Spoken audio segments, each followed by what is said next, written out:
Welcome back to another writing stream after a long break. Writing streams have returned. I had a nap. I'm not sure how my body feels about it, but the body demanded the nap. And since I'm feeling better and want to continue getting better from being sick, I decided to let the nap happen. I've got my coffee. I've also got an adult beverage here for when I finish my coffee. So we're ready to do some writing. I'm also terrified to get this going again. Absolutely terrified. Also, while we were loading, Izzy redeemed a named something in No Man's Sky, which I didn't think to turn off, and because we're not playing No Man's Sky today, and said something needed to be named Kegel, so we're gonna name an animal Kegel. And then she tried to change the terms. And I'm not having it. I'm just going to name something Kegel and let everyone be confused. Hi, Izzy. Welcome on in. And anyone else who's lurking in chat, welcome on in. So, we've done the catch-up. We've done the note-taking. We've got the retranscribing of all the goodness. And so that's done. And now it's time to actually do writing again, which is, again, scary. So, that's where we're at. I had a nice, big, long, no, that's not true. I had a nice, productive daytime stream. Izzy says, I'm saving you grief from Kegel later. Are you, though? I expect that tonight will devolve into renaming characters Kegel here, even with that No Man's Sky redeem, Izzy, and mentions of Pantsless Chicago. That's how I foresee tonight going. I'm incredibly nervous because also I'm switching gears to fully do digital editing rather than, as he says, I am instead of writing full iterations of the edited pieces by hand into the notebooks. So this process should couple with streaming better, obviously, because I don't have a desk-facing camera at this point. And when I did, it didn't look good. It did not. I mean, it was nice. It was cool to try. It was cool to do. But I'm very happy. And my extra webcam is actually Kian's now. It's Monkey Link Mega's now. So, yeah.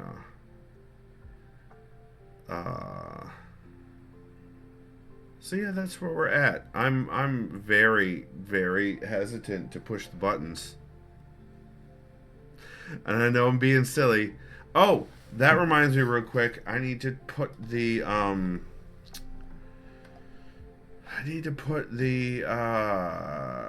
garage sale giveaway back up.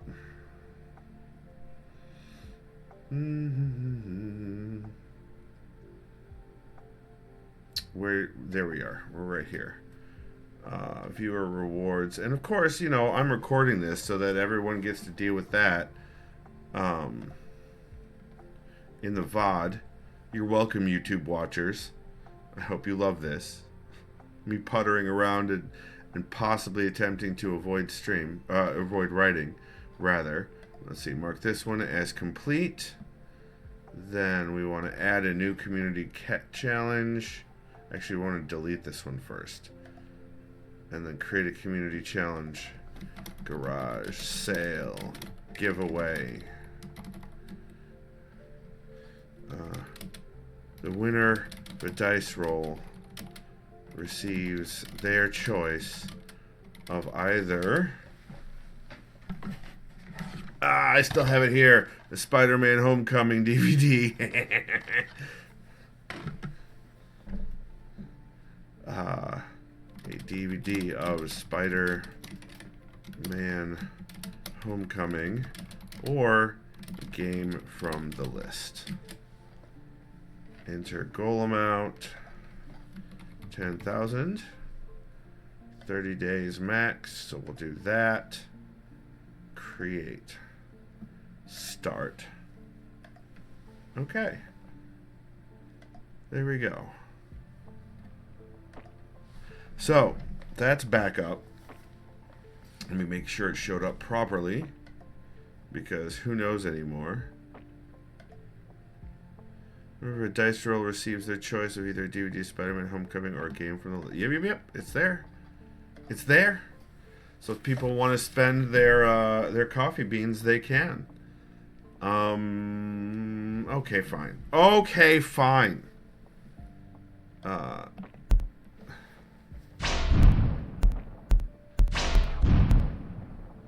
Oh, you thought you'd see the word processor, didn't you? Bam! We're gamifying this. So let's change the music up first. Let's do refreshing study sessions. And then we're going to do timers.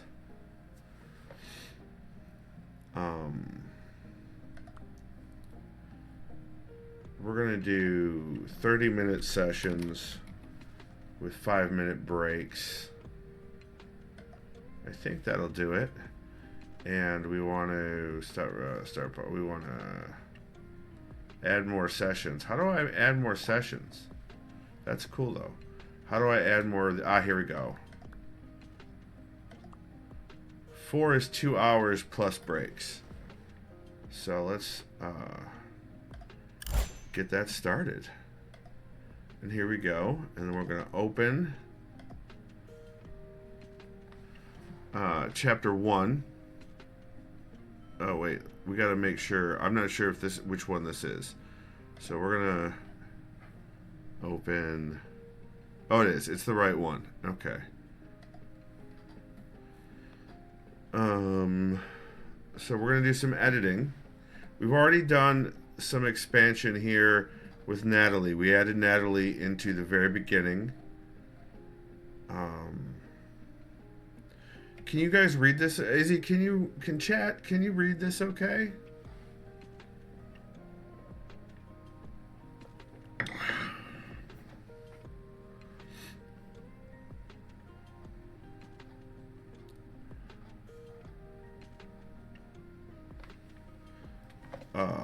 Okay, so chat is not responding.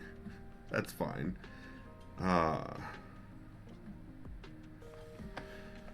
Walter looked up from the monitor.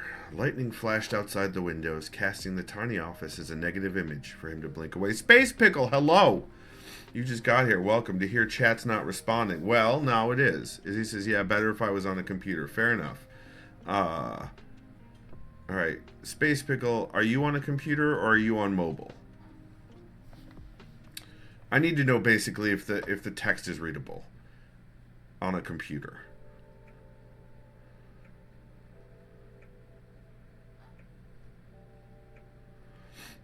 I'm on mobile. I'm delayed. Sir, yeah, I know. I understand that you're delayed and you're on mobile, and it's very difficult to read on mobile, is what I understand. You read it just fine. Okay, Space Pickle, thank you. And Izzy, thank you too. You both helped. I appreciate it. The remaining darkness was pierced only by the monitor's glow. Walter was irritated. No, that was an understatement. Walter was homicidal. That was closer to the truth. We don't need this. He returned the pads of his fingers to the familiar texture of the keyboard. He returned his gaze to the screen. He ground his teeth as he made the computer display the log file. Homicidal might also be an understatement. Always hard at work, Walter. That's why we're pals. Okay, so the note is expand the back and forth between the demon and Walter.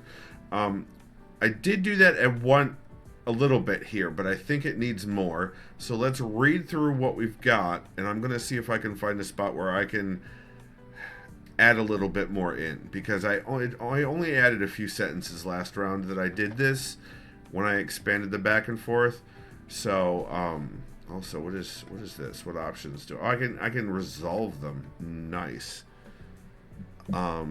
Always hard at work, Walter. That's why we're pals.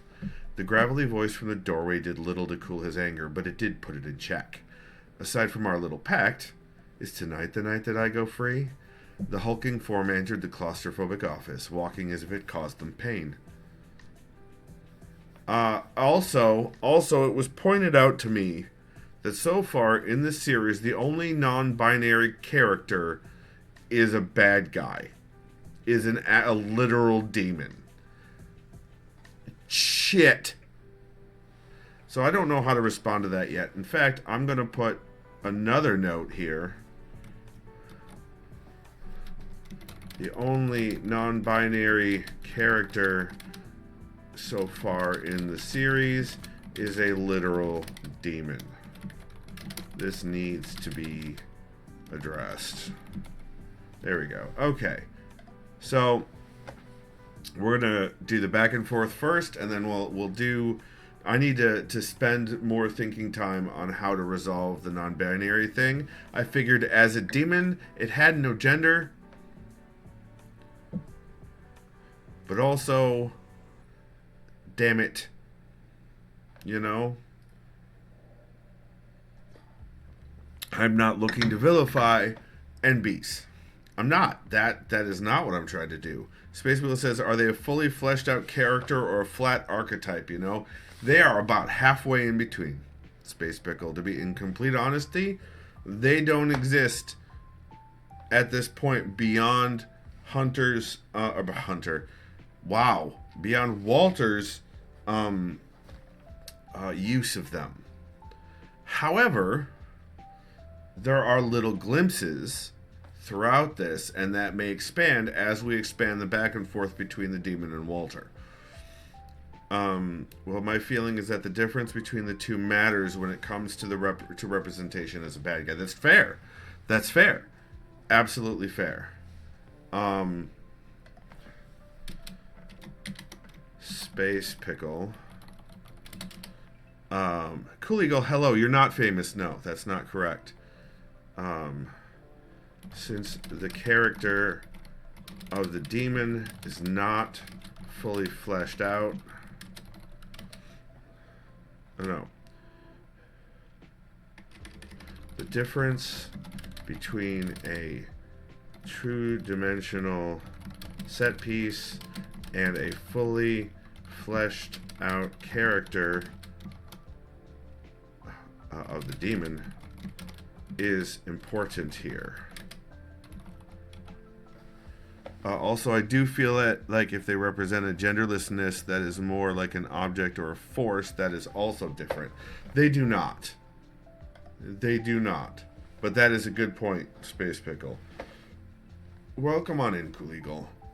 Are you going to your trivia / board game night thingy, Marauder Badoohickey, Kegel? Or are you staying in today? No, that happened like 2 hours ago. I'm half sick. Oh no! Quit it. I'm supposed to be the sick one right now, not you. Izzy says, yeah, fleshed out, no skeletons. Cool Eagle says, trying not to get more sick. That's smart. Smarter than me. Good job, Kegel. Aside from our little pact. Alright, I already read that. No such luck. I'm having a shitty night, and you're gonna fix it for me. Walter jabbed the keyboard, clearing the text from the screen. I'll even let you do whatever you want with the leftovers this time. Sound good? The creature tipped back their fedora and narrowed their eyes. What errand am I running for you this time, master? Walter rolled his amber eyes at the sarcasm that dripped from the title. The local police are poking their noses into my business. 4 of them. Team, squad, whatever, are following the breadcrumbs I've left for Adam. They're smarter than I anticipated, so they may... Lightning struck again, illuminating Walter's shelves, stocked with dusty tomes and an oft-used record player. Thunder rolled in shortly after. Walter cleared his throat and began again. I need these cops off the trail, simple as that. Walter took a deep breath, glancing at the storm outside. Is that within your power to complete? The creature smiled, its teeth brilliant and perfect. Oh yeah, I can off a couple of cops for you. No problem at all. Do they need to disappear, or do they need to be found, if you catch my meaning? Walter swallowed. Disappear. They need to disappear. Lightning struck again, illuminating the scrolls on his desk. Ancient ink faded and patterned like spider webs. I don't need a message sent. I just need them off the trail. Is that enough, or do you need me to hold your hand? Walter stared into the creature's molten eyes, squeezing his fists tight to stop them from shaking. The creature tipped their hat to Walter. Sure thing, boss. I'll take care of it. Don't worry a hair on your tiny, fragile head. They turned around and hobbled out the door, still looking for all the world as if it pained them. Walter heard his own sigh of relief and turned back to his computer. So, where in here... By the way, the garage sale giveaway has been re-added. It has been rejuvenated. It has been reset. It is once again live.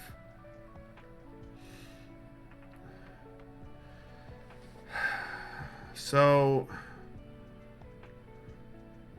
where am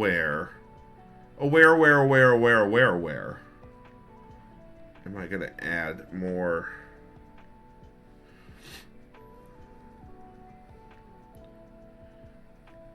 Where am I going to add?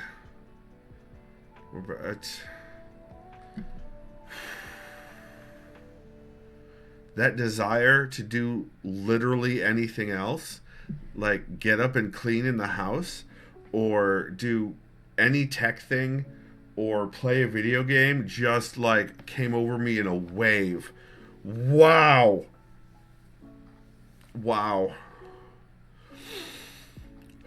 Okay.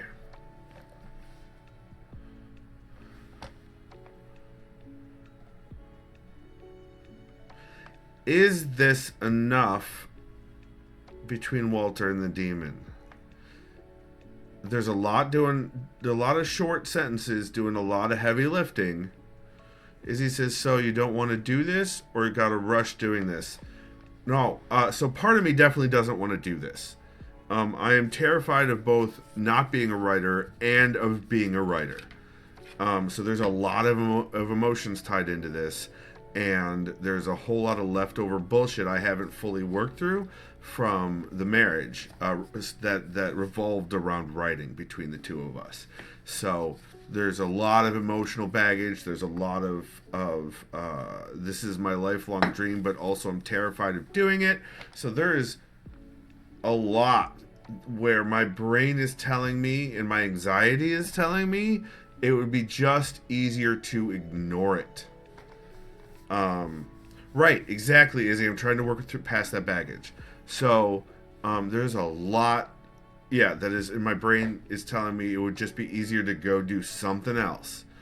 But now the last PenguinCon I went to, I did a reading from this, and people came up and complimented me and wanted my contact info so that they could know when it was done. So I have to think that it's decent and that I'm decent at this. And I need to get this. I need to move past this piece. I need to complete this piece.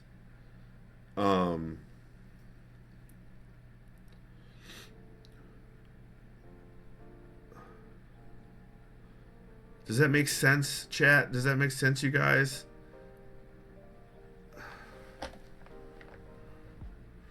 Cool Eagle says, all right, you convinced me to stream.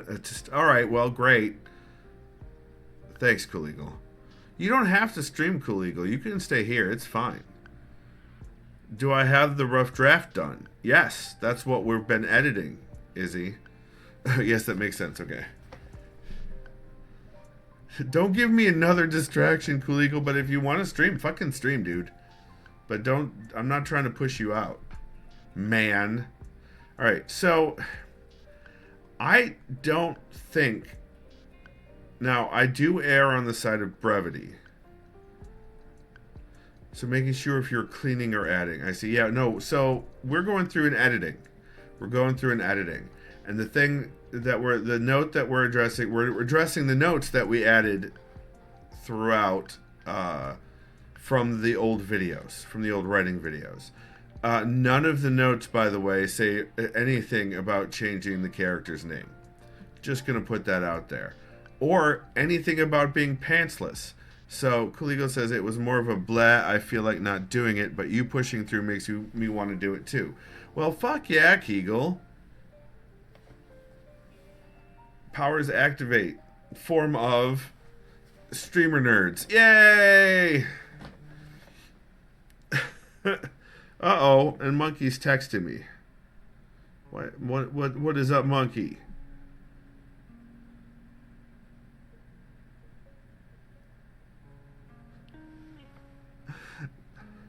Oh my goodness.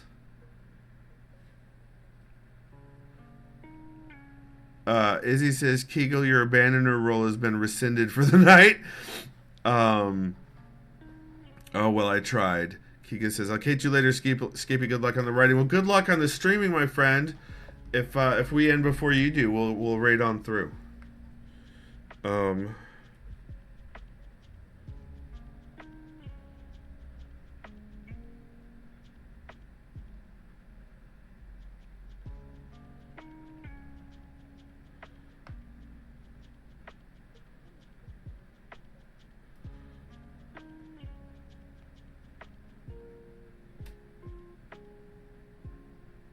All right. Cool. Okay, so I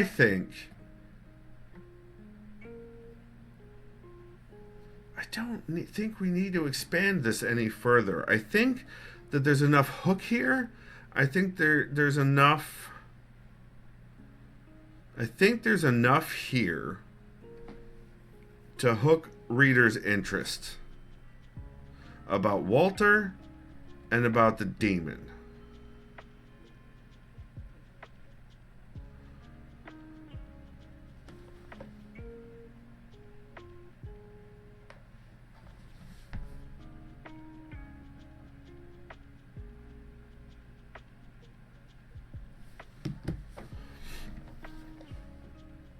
Monkey's reminding me stuff so that I don't slip up and say something that's gonna send his mom through the roof, because he's looking out for me because my kids are fantastic. Just saying. So I think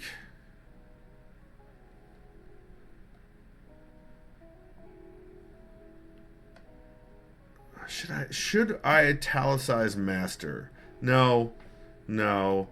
And this sentence covers the sarcasm. So oft used, well loved.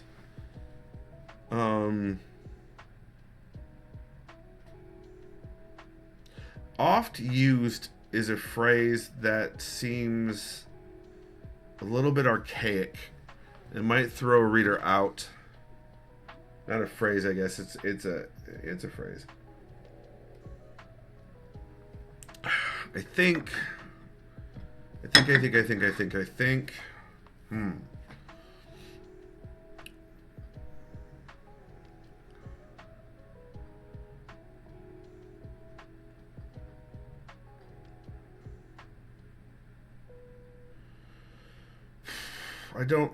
I need to change the oft used.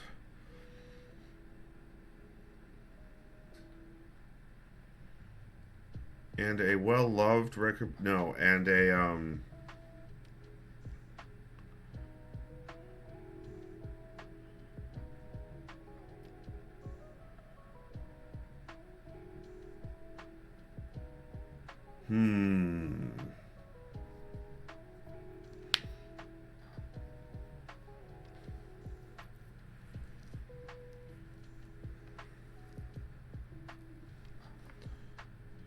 What about well-worn?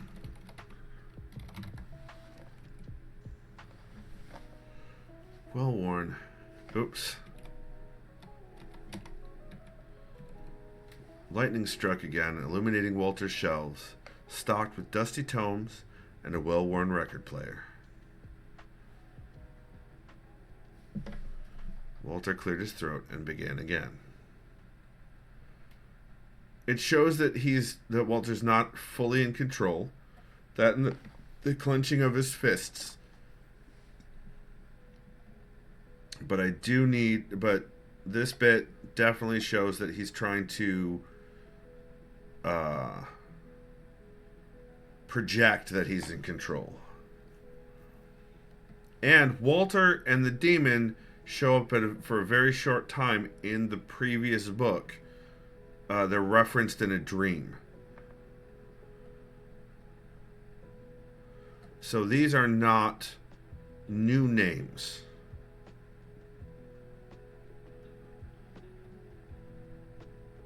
Okay, I think we're good. I think we're good here. Resolve. Guys, the Abandoner has gone live. Cool Eagle is streaming. With Sniper Guy, it looks like more abiotic. More abiotic. Didn't I just hit oh, this says resolved, but it's still here. Should I delete it? Can I, like, it says resolved, but it doesn't tell me anything else about it at all.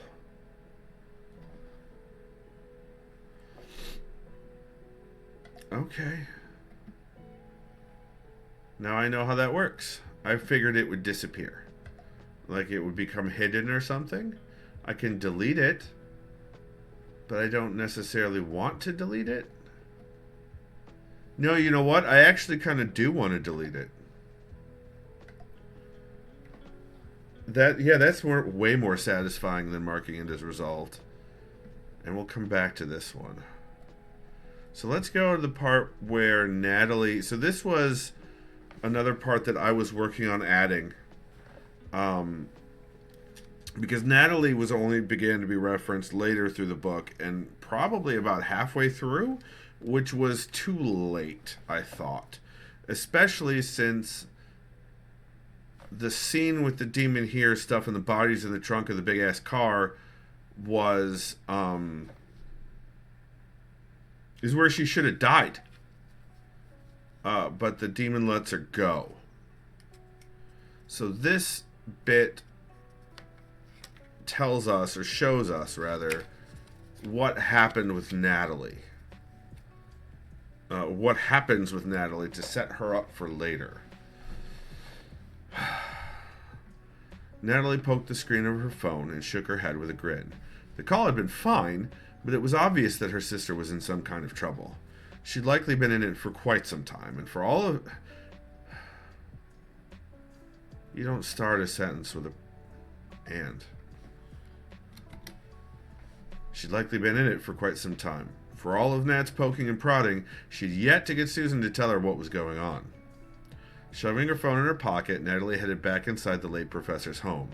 She'd considered using department resources to try and figure it out herself, but that felt like invading her sister's privacy.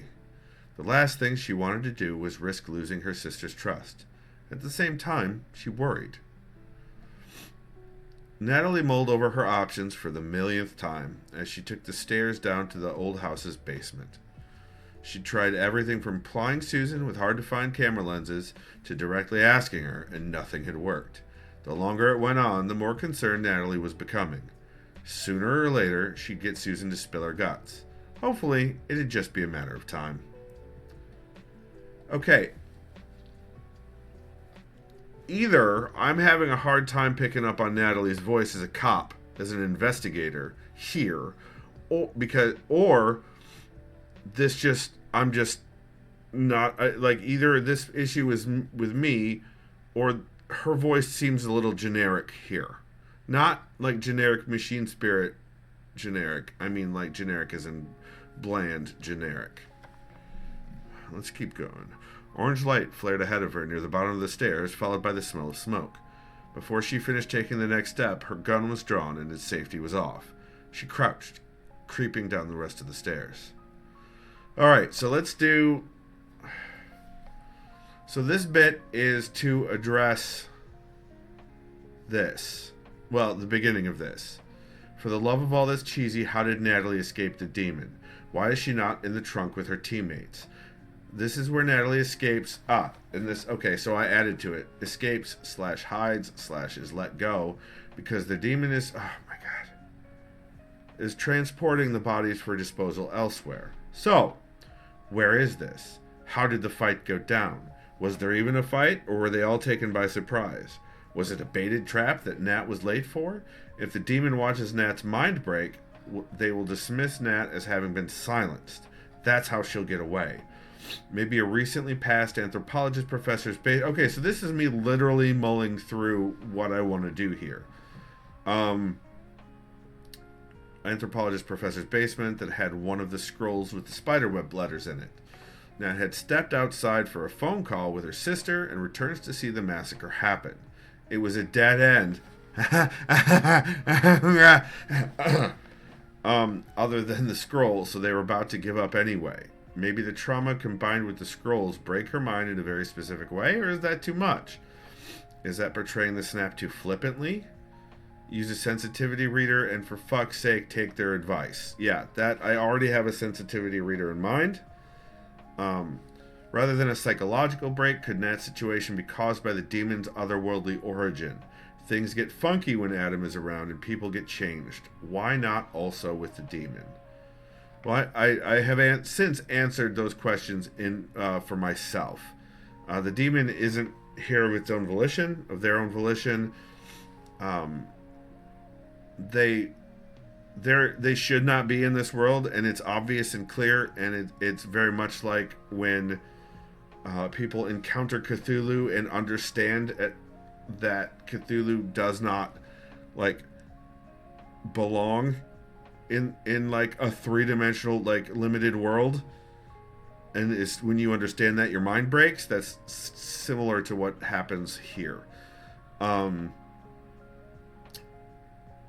The combination of it's mostly of what the demon is. It doesn't have anything to do with the scroll, I don't think.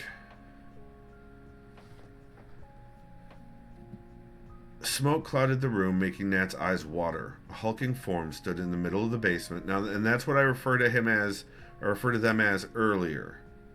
Stood in the middle of the basement, holding up one of her partners by the head, as if he were weightless. Her partner hung slack like a rag doll, rather than a man that had led a life. Her gun shook. She tried to yell for them to put her partner down, but all she could manage was a wordless shout.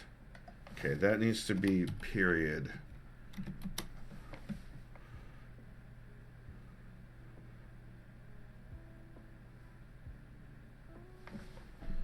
She tried to yell.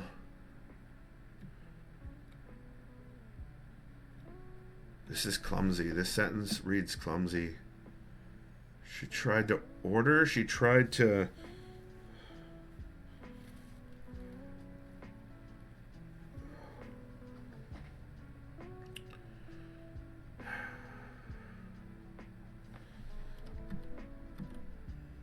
Okay.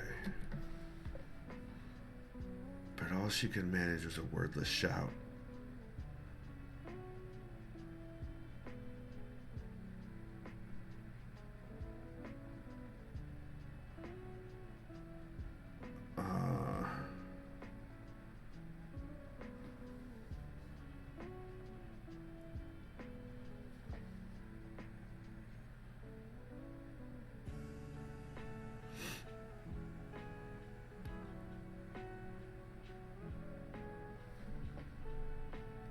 She tried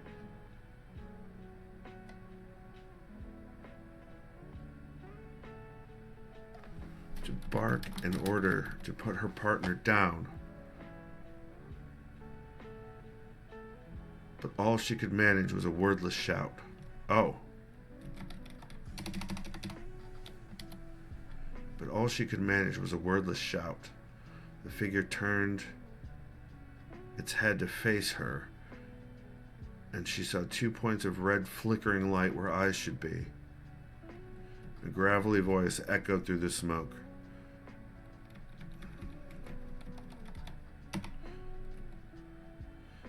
Izzy says, my sister called and I missed the last 5 minutes or so. Hi, sister. Messing in his affairs. Should have known better. They dropped her partner to the concrete floor where he landed with a wet thud. Smoke seemed to pour out from underneath the figure's coat as they took a step. It's still, I keep going back and forth. Well, no, because she's referencing the figure, and that's it. You guys thought you was tracking the mob. It took another step and had somehow crossed enough of the basement to be within reach. She willed her body to run, to hide, but it refused to move, cemented in fear. As the figure towered over her, Nat met their eyes, and they burned like embers. Those eyes narrowed for a moment. Oh, you're different, ain't ya? Not all here in this little world, are ya? Let's see if I can turn you into a ticking time bomb. Would you like that? The figure crouched, bringing their face close enough to Natalie's to sunburn it. She felt simultaneously drawn in and pushed back by the creature's eyes. Is there a better way to convey the light burning of a sunburn here? Yeah.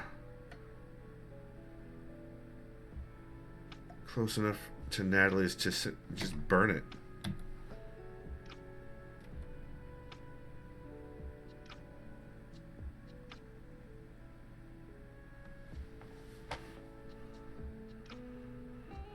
She felt simultaneously drawn in and pushed back by the creature's eyes.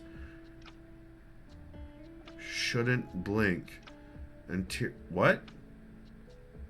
Skippy, what?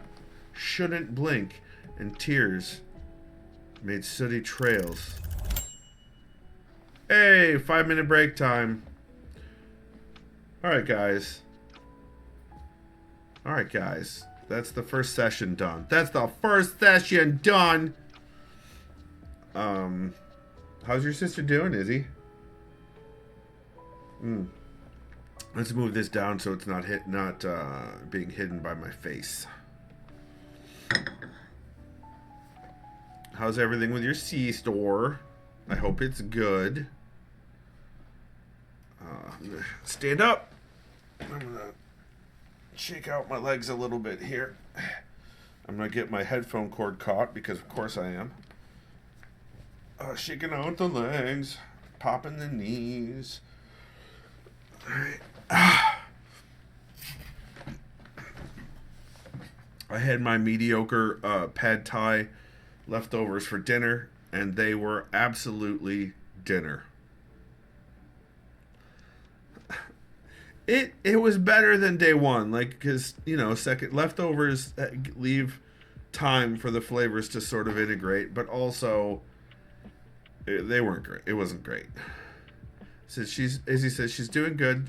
She wants to take the kids tubing. Ooh, snow tubing. Well, we're not supposed to get up above freezing again until the weekend. And even then, at least here in Detroit, I don't know what it's supposed to be like in the Lansing area. So I hope that works out. I hope the kids can go tubing. Snow tubing's fun. Like on the back of a snowmobile or like down a hill. What's the thought there?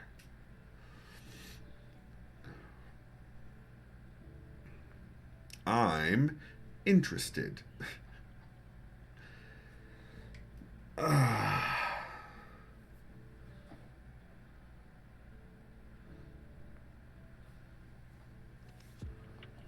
Also, we should do, since we're writing, let's do this again. By the fireplace. There we go.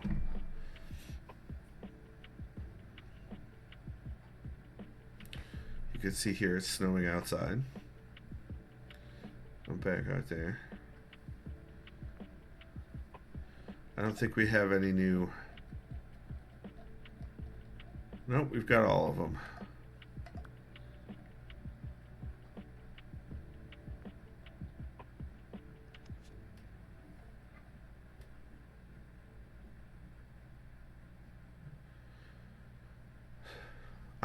I can't tell you how long it's been since I went tubing. It's been a long ass time. It's been a long time.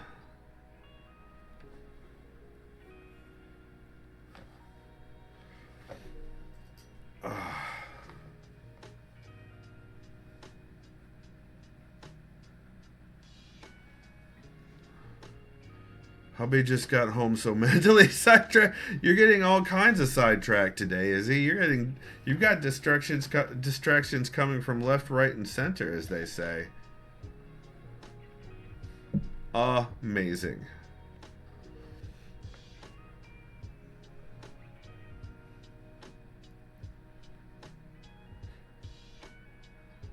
At least you can, poke your hubby in the ribs. I'm switching over to my adult beverage. I have finished the coffee. Finished it. So, it's the last of my adult beverage in the house. Yummy. Yummy, yummy. Izzy says, yeah, and trying to set up something to print. Oh my goodness. Izzy, multitask harder. Multitask harder, Izzy. Come on now. You can do it.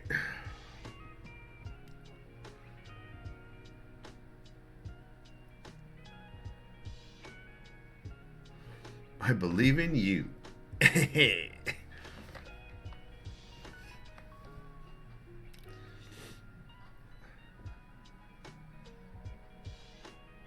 I keep thinking of things to talk about, but then I'm like, oh no, I talked about that in my daytime stream already.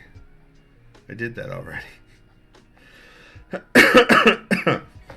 All right, break's about over. There we go. Next round. Izzy says, I'm trying to print at least one thing per day so I keep interest and get used to this bitch. Ah, cool. The figure crouched, bringing their face close enough to Natalie's to burn it.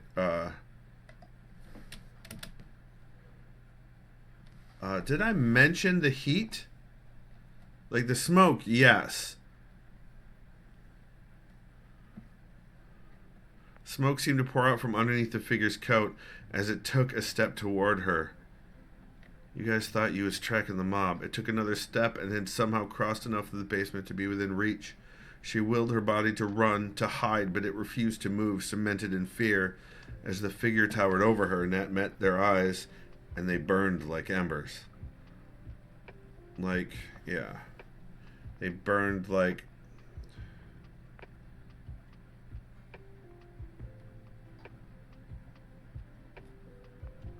Alright, burn again. We got burn again real quick, right after burning ember eyes. So, bring their face close enough for Natalie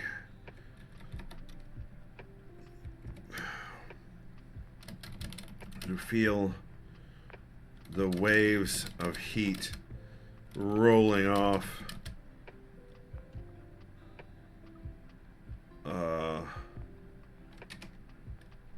waves of heat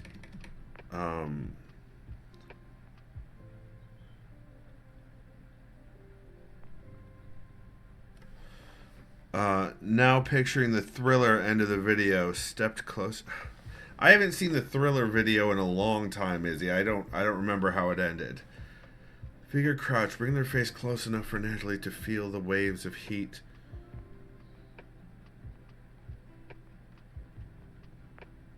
Rolling off of it. She felt simultaneously drawn in and pushed back by the creature's eyes. She couldn't blink, and tears made sooty trails down her face. In her soul, in her mind, the structures she'd built to survive and to thrive in this world were being razed to the ground. A wildfire spread unchecked through her being, unmaking so much of what she had always been. The creature blinked, finishing whatever they'd done, and the fear that had held her in place snapped, sending her fleeing up the stairs and into the night. Okay, I like that. I like that. Okay. Okay.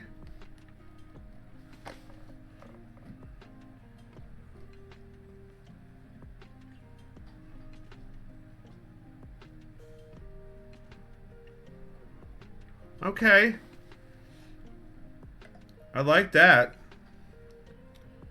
All right, we address this mostly.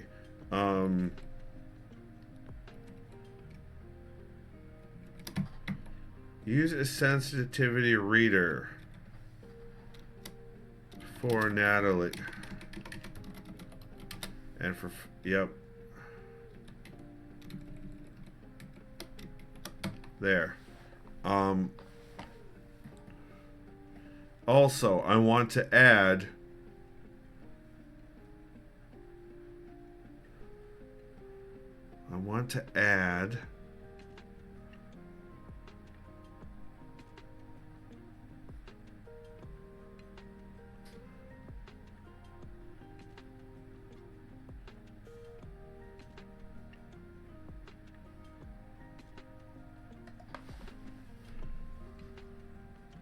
small fires were spreading through the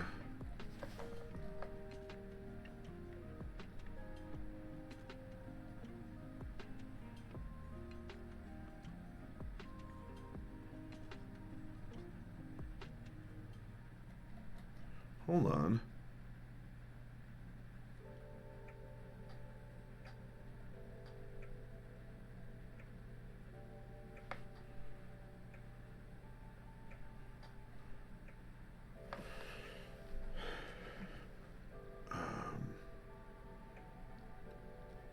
Documents and artifacts that packed the basement. Oh no, that Tom, hello. Are you smooching the writing? I am. I'm absolutely smooching the writing. Spread through the documents and artifact that cluttered basement. Hi, Tom. Welcome on in, Tom. Welcome in, Tom. Welcome on in. Tom says, just finished watching Get Out with some of my gay friends in my phone. Nice. I haven't seen it yet. Horror. I'm not super into horror. So I am completely leaving out what they're here to do. So this, I need to add that in. I'm completely like her and her team are here.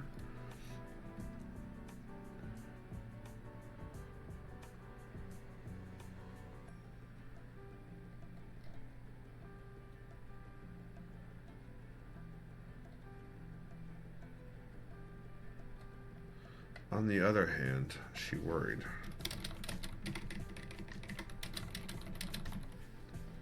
Wow, Skippy. Spelling is good for you. Inside the late professor's home. Yep.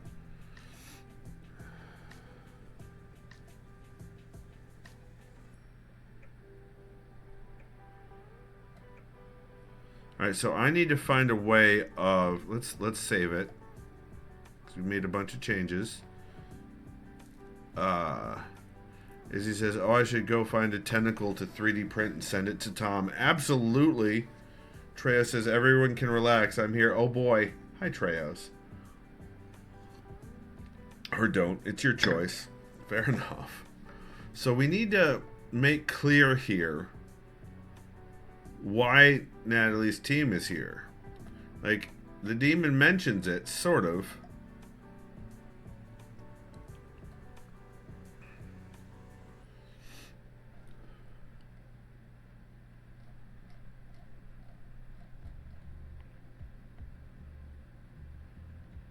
There is an articulated octopus that is cute. Oh, nice. Tom says, I'm amassing a collection of octopus and tentacle things to dress the set of my future stream room. Sweet. How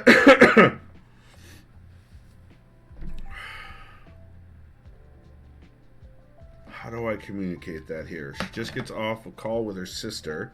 who is the actual main character of this book. That's right. That's right. The prologue, the chapter 1, opens with with 3 characters so far that are not the main character.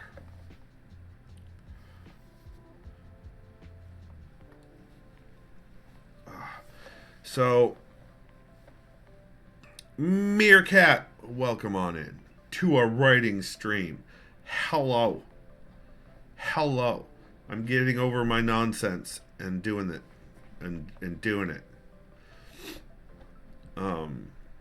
It's still flooring me that Cool Eagle was going to not stream, but because I'm pushing through and doing the writing, he's pushing through and doing stream. I am floored about that. Floored.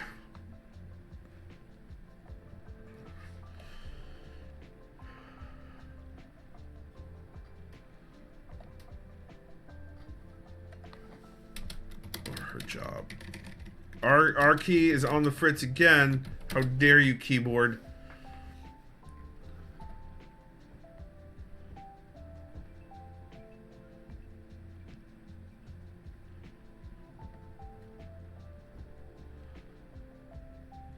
Welcome on in, Meerkat. I think I said that already, but I'm saying it again. I'm saying it again. Squishy also says hello. They are not feeling great. Oh, I know those feels. Squishy, I hope you feel better super soon. Super duper soon. Treos, I'm feeling better finally after 2 weeks of being ill. A week and a half of being ill.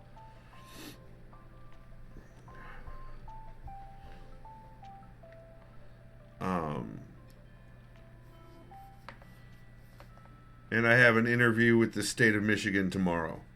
A job interview. I should probably clarify that. Sick of being sick, I'm sure. Yeah. Yeah, I would bet Squishy's right there, too. Sick of being sick.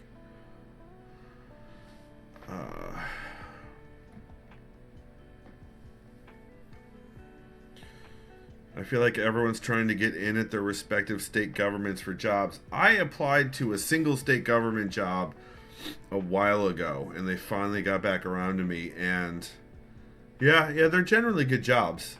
I think they pay a little bit less, but yeah, the states move slow. Meerkat says they do confirm. Gotcha. Tom says I'm trying to get in at my state's Department of Revenue. Nice. Treya says just avoid the federal government for the next few years. Or the next ever, really, right? Who knows if we're gonna continue to... Anyway, I'm not going down that... I'm not going down that rabbit hole right now. I'm not doing it.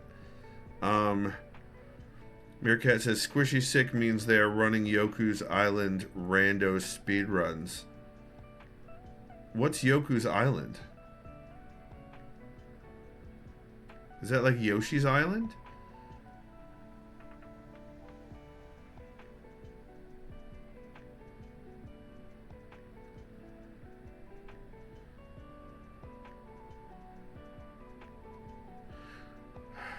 Okay, so my instinct here is to...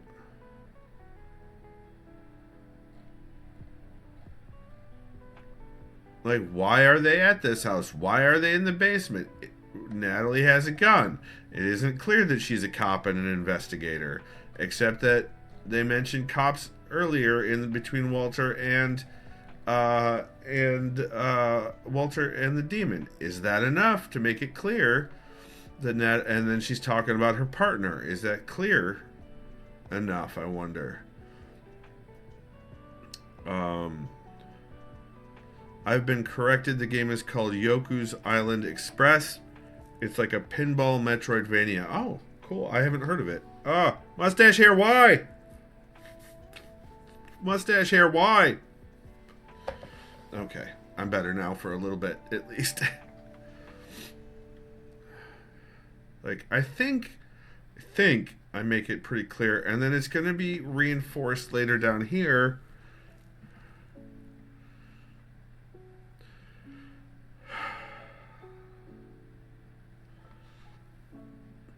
The creature held the body's neck in one hand and its ankles in another. Their muscles tensed for... Oh my god, the mustache hair!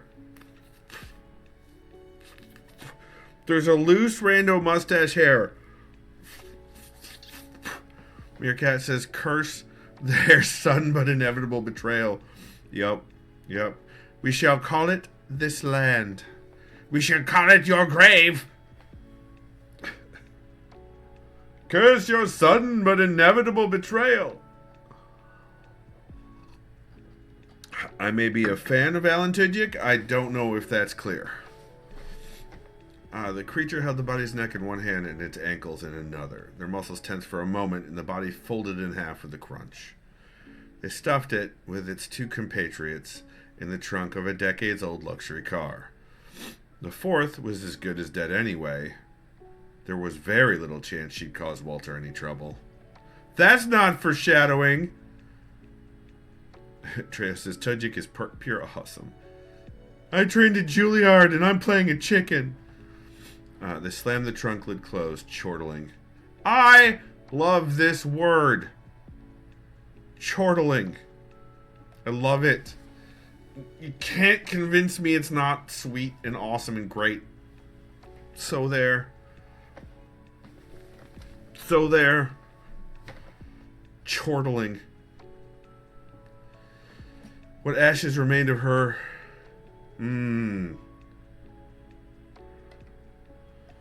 This needs to be fixed. This is bad. Would fall through the cracks, and she'd never be heard from again. The car's shocks complained as the beast sat behind the steering wheel. After 3 attempts, the car spewed oily smoke and rumbled to life. That's why we're pals, Walter. Gravelly laughter competed with the noise of a broken muffler as the demon drove its cargo to 5th Street. It is a specific sound. What ashes remained of her... What ashes remained...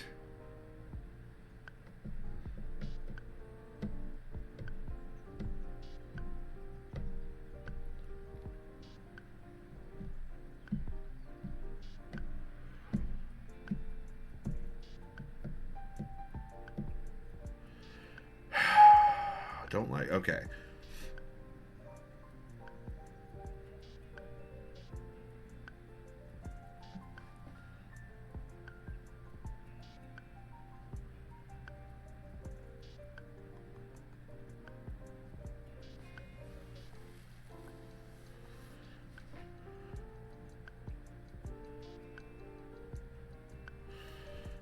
The car shocks complained is that... Okay.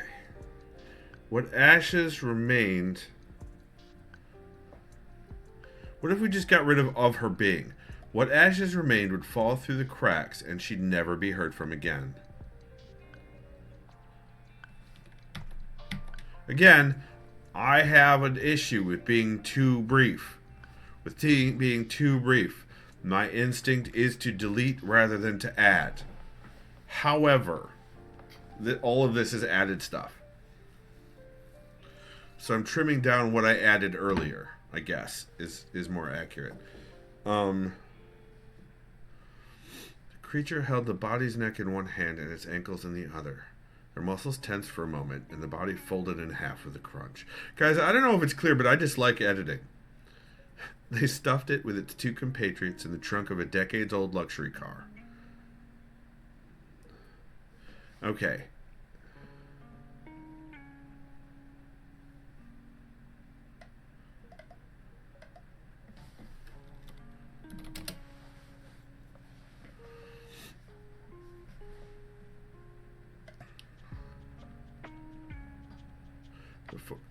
So you've got this body, its two compatriots, that makes 3, and then the 4th cop was as good as dead anyway.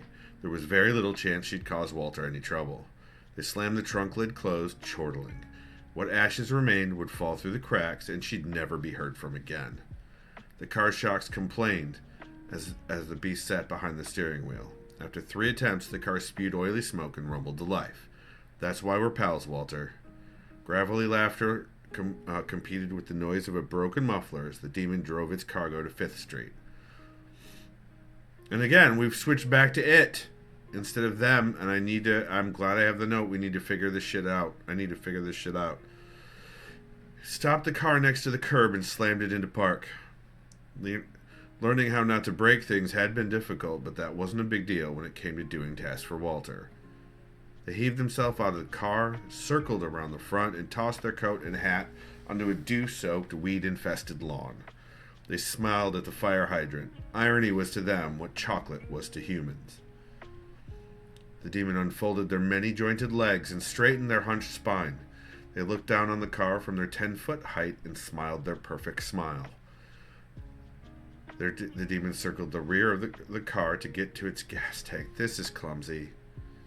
They breathed deeply, feeding the furnace within.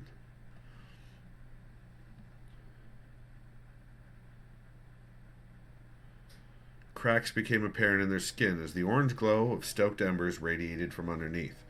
Dew steamed from the blades of grass at their feet. Crouching, they tore off the gas cover, grasped the pipe leading to the tank, and waited. It was these few moments, while the tank heated up, that the demon most enjoyed. Anticipation, irony, and chocolate. The back of the car jumped as the gasoline ignited. The demon gave the pipe a yank, separating it from the tank and making sure that the burning gasoline would spread. They stepped back from the fire and allowed themselves to cool. They hunkered down, adjusting their legs, and retrieved their coat and hat. Yeah, working for Walter wasn't so bad. There had been far more boring people that had trapped them in packs. At least Walter was fun. Anticipation, irony, chocolate, and murder. Okay. Alright, I think I'm good with this. So we've got... The sensitivity reader note is still there. Very important. And addressing the non-binary... The fact that the only non-binary character in the short story in the first novella and in this novella... The only non-binary character is the demon and is a bad guy, and at the moment is halfway between a two-dimensional set piece and a fully fleshed out character. So that needs to be addressed. But otherwise, this is run through. So let's open up chapter 2.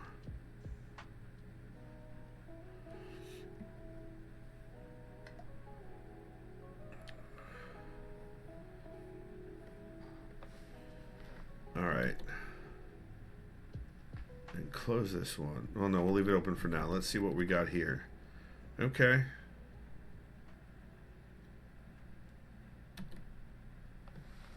This seems a little bit bigger. Let's bring this down a little bit. Alright. The coffee shop needs to be more thoroughly based on the wormhole in Wicker Park.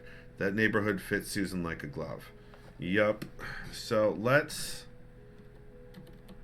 see the wormhole Chicago.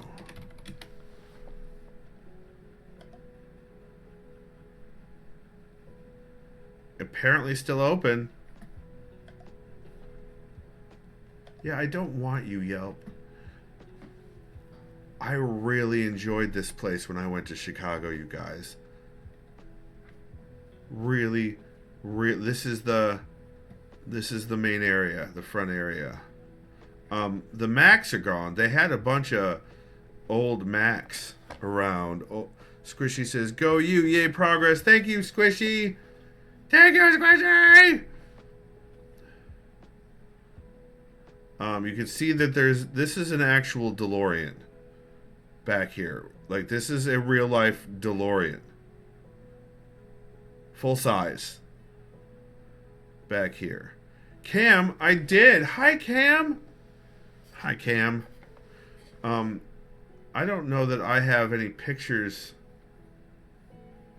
Let's see. Am I logged in? I need to log in. This one.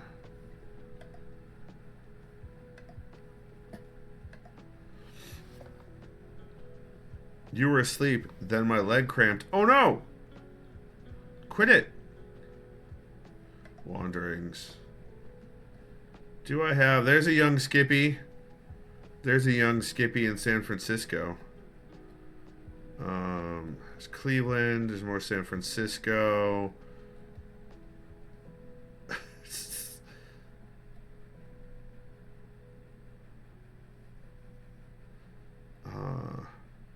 This is Puerto Rico. Ireland, it looks like, with the X. This is California. Some of this is Ireland. This is New York. Yeah, that's New York City. Trey says, oh, that's a terrible wake-up call. It is indeed. It is indeed. This is the only Faygo I could find in California is in glass bottles. Chicago dogs. Yeah. Chicago dogs. Back to album. Oh, that was when I was into Tesla. I should probably delete those. Oh, this is when I was coming down to Detroit for vacation. And yes, I came to Detroit for vacation. Don't you judge me. Borderlands. Chicago dogs, do they wear pants? No, they're hot dogs. Why would hot dogs wear pants? There. So here's my picture of the DeLorean. This is one of the front areas. Janine Melnitz. This is one, and then they had like 5.25. It's like, no, it wasn't Pantsless Chicago. Look at this. Beat art. Hyrule on the coffee grinder. Oh look, it's me. There's hardly any gray in that beard, you guys. Look at how little gray there is in that beard. Unbelievable. Rude. Just rude. No, I said the hot dogs weren't wearing any pants. Catch up, Treos. Is Leslie? More Chicago dogs. That was me having Ethiopian food for the first time in Chicago. Listen, I have never. He introduced me to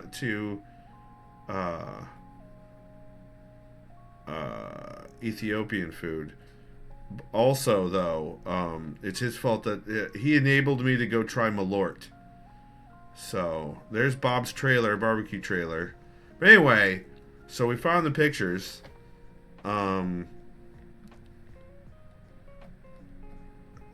Also, I need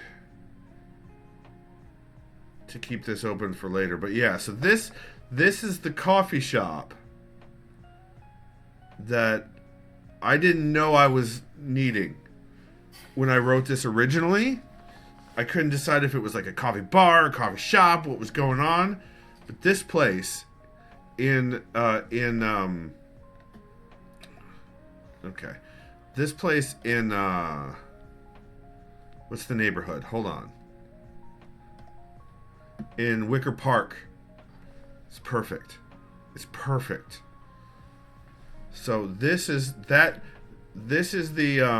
where'd it go? Like this coffee shop is the oh look, and there's Pops up there too. And there's a Darth Vader standee up here. And there's this, like this is the vibe of the coffee shop that that Susan is in at the beginning. Also, you may notice that this was taken with my iPhone 6S. How old is this? 2018. Jesus Christ. 2018. Okay. Also, it's worth noting that when I was opening files and the old MS, format, the Microsoft format of the chapter 2, the last modification date was February 6th, 2016. And These draft files, 2009.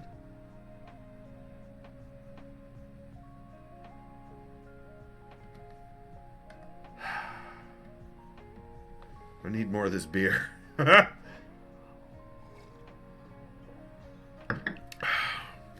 Susan was thirsty. How thirsty was she? Canned laughter. An industrial coffee grinder drowned out the noise as she carefully cleaned the assembly of her telephoto lens. It wasn't the intoxicating aroma of coffee that was stoking her thirst. A frown touched the corners of her lips as she inspected every angle for dirt and smudges. Though she still enjoyed the taste, coffee didn't satisfy her like it had in college. She took a different cloth from her camera bag and caressed the lens. Insert stuff about Susan here. History in Lansing. Scars on her arms. Baldy McBalderson. Photography as opposed to camera. We'll see. Lots of notes here at the very beginning. Lots and lots of notes. The grinder finished and the rainfall sounds of conversation returned. Her frown faded. Until the aromas of cheap cologne and cheap booze announced the arrival of a patron to her table. She looked up from her work, clearing her face of expression. Does that clunker use film? Haven't you heard of digital? Haven't you heard of digital? He sat next to her, uninvited, and she could smell his scent. How dare you tell me to take a break? I'm going to take a break. Guys, I'm going to take a break. I'll be right back.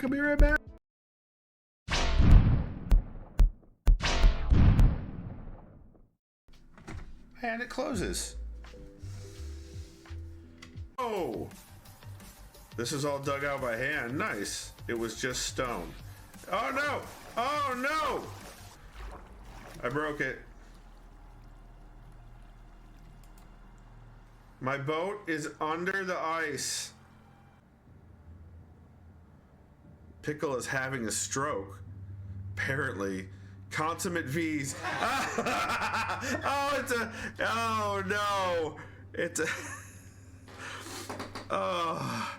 Tractor!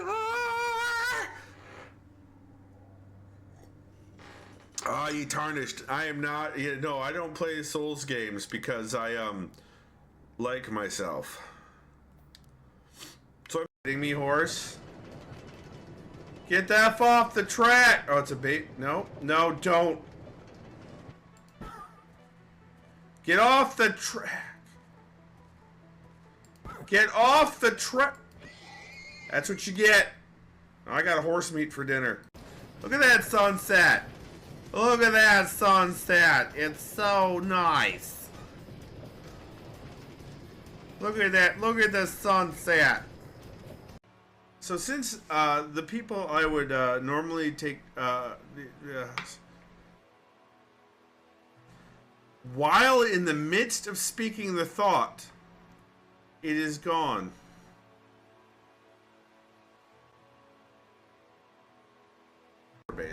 Give me that tritium. Give me more tritium. Give me the tritium.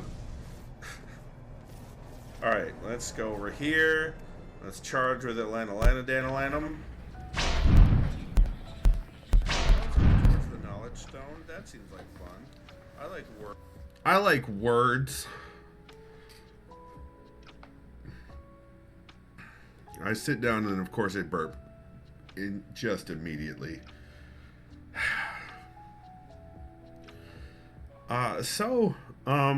We're doing it. We're doing it. As he says, word best good. That's right, I word best good.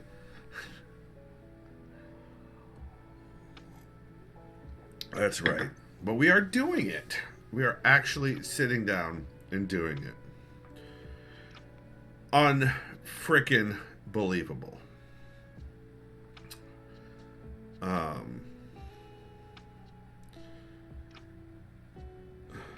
Yeah. Wicker Park.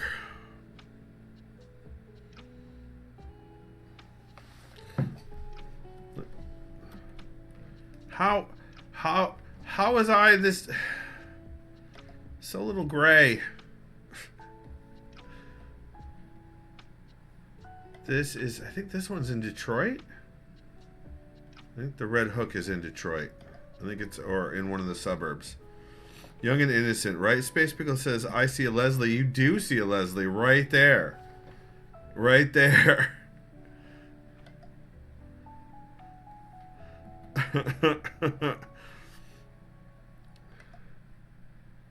Let's see. So this is the little dragon stuffy the kids sent with me to Ireland. So that I took a bunch of pictures with the dragon stuffy. Like, as we toured.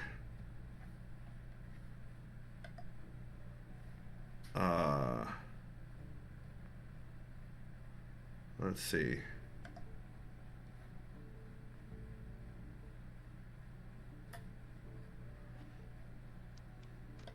I still have it. It's up in my room. And of course, this is one of my favorite shots from our Ireland trip right here. Right here. With the mountains in the background in the bay. You know, the actual important shit of Ireland. But this is the photo I took. Dragon never has to worry about cold coffee. That's right. That's true. Also, oh my god, the food. Oh my god, the food in Ireland. Look at it. Look. I mean, my iPhone 6S was making these photos. Okay. Okay, back to work. You slave driver. Anyway. The grinder finished and the rainfall sounds. Oh, here we go. Does that clunker use film? Haven't you heard of digital? He sat next to her uninvited and she could smell his scent underneath everything. What are you? Some kind of hipster wannabe artist? I'm sorry, guys. Her throat constricted, painful and dry. She couldn't swallow. Her gums ached. She memorized his scent, his face. Later, she told herself. Later, she could drink. Do I add baldness to negging? Innuendo? He seems like the type to sneer. He took her silence as consent and put his hand on her thigh. If you're into photos, we could go back to my place and you could model for me. I could show you some real art. Susan lifted his hand from her thigh, being careful not to damage it, and placed it on his chest. She smiled ever so slightly and drew a quick, fluttering breath. His heart was pounding in her ears, and her animal mind could think of nothing but how good he'd taste. Please go away. Indicate something about the voice, expression, eyes that's fucking scary here. Okay. He nearly tripped over himself trying to comply. As he scrambled, Susan scolded herself.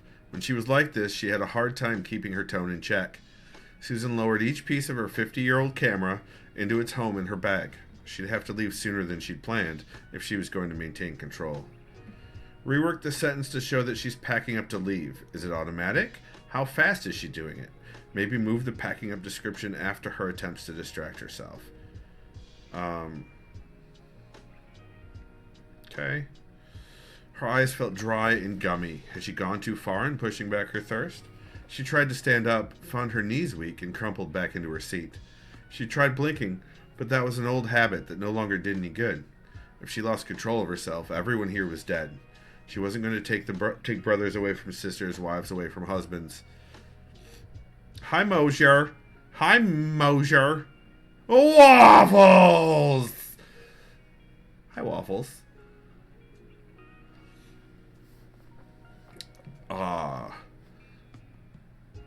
She clenched her fists and willed herself to stand up and walk out. The edges of her vision clouded with a red mist and she stopped. Oh no. Not now. The weakness in her knees wasn't her thirst, it was the sight. Maybe a little more about Susan's experience of the sight. Maybe remembering the first time it came over her and the effect it had. That seems a little bit interrupty. I don't know that I want to change the scene like that.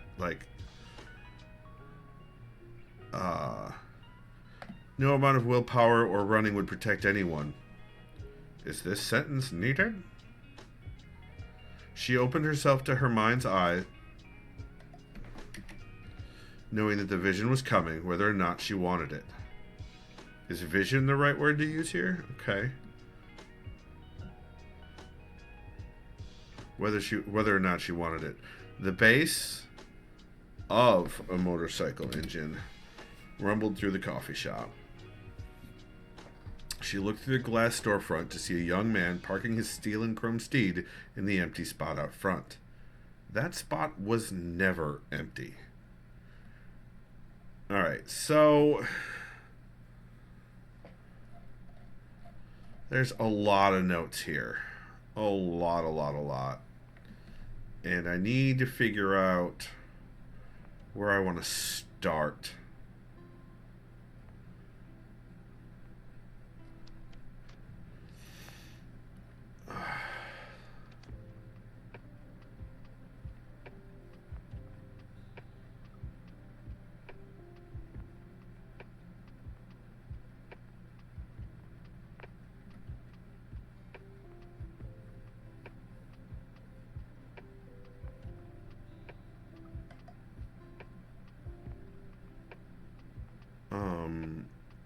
Mosier says, still have a job, so that's nice. That is nice. Good job, Mosier. Ah, my ear itches on the inside. Why? I think the air in my house might be a little dry. All right, what do I want to do here? Okay.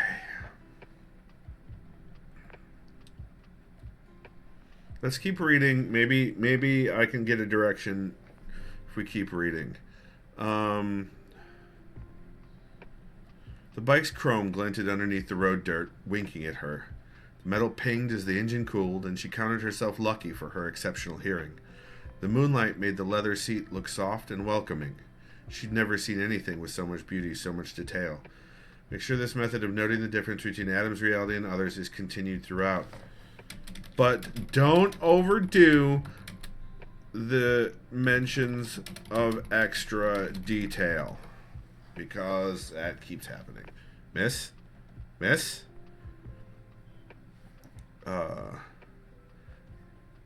Izzy says, yay! Mosier says, 8% budget cuts coming, so we'll see how that works. Yep. Yay. Doge. Just as bad and awful and nonsensical as it sounds. Susan blinked and gathered herself. Yes? I said, is this table next to yours taken? How had the motorcycle's rider made it so close to her? Had she lost herself so deeply that she lost track of her surroundings? Dangerous. Adam was injured at the conclusion of the last book, and there has not been enough time for those injuries to heal. Continuity! He should have bandages, scabs, beginning of scars. No, but neither is the seat at my table. He considered for a split second. She wasn't traditionally pretty as far as she was concerned. She kept her scalp shaved, dressed in baggy clothing to hide her scarred and small body, and tended to scare people away with a glance. She couldn't blame him for choosing the other table. He pulled out the chair across from her and sat. He offered his hand. My name's Adam. So the reason that he keeps doing things, so she mentions she has exceptional hearing, but she didn't hear him walk up to her. She predicts that he's going to choose the other table. He chooses her table. This is setting up the fact that this is supposed to reinforce Adam's oddity. His not behaving the way that Susan has figured out her universe behaves.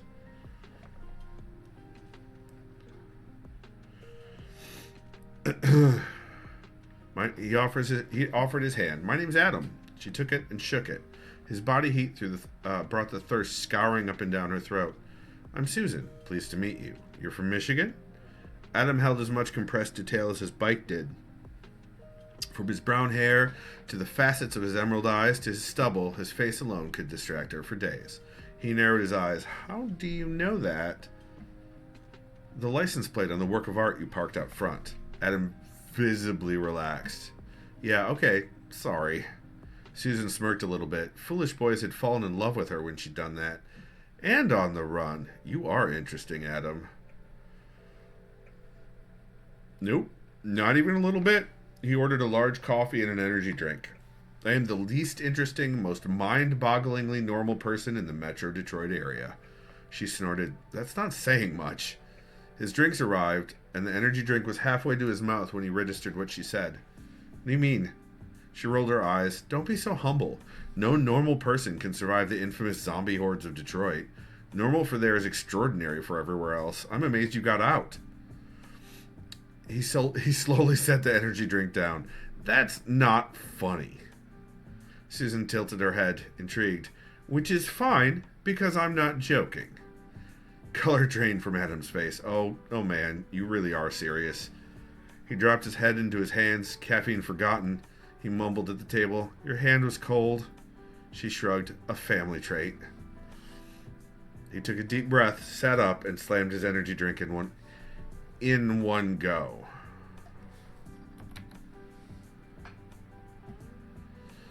He set the can down and eyed the coffee. Under his riding jacket, the collar of his t-shirt was soaking up his sweat. She smelled such an intricate mix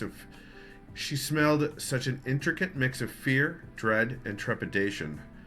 Adam, if I took your picture, would the film be able to contain the image? No, she's going to say photo here.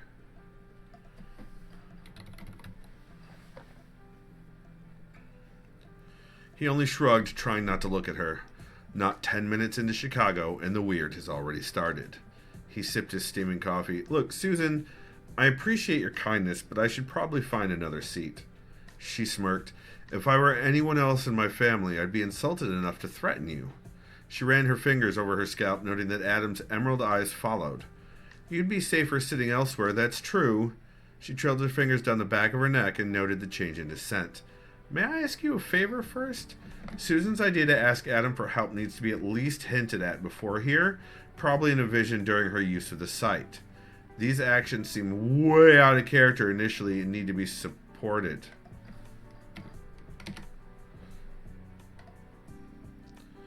You can ask, but I'm not guaranteeing anything. He picked. So this is I think where we're going to start. I think that's where we're going to start in this chapter. So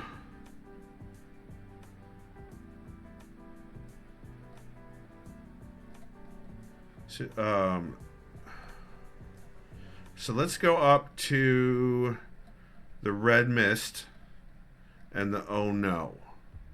Not now. It was the site.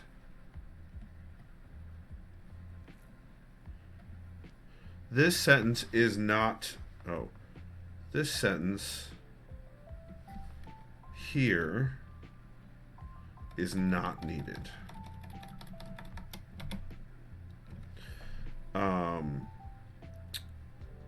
Oh, and that got rid of the... Wait a minute. Ah! It got rid of the note.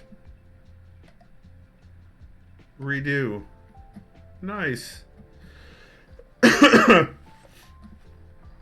Maybe a little. So we're gonna do a little bit more here about it. We're going to. Oh, this is considered a thread. Interesting. Yeah, the vision is the right word to use here. So we're gonna delete this comment.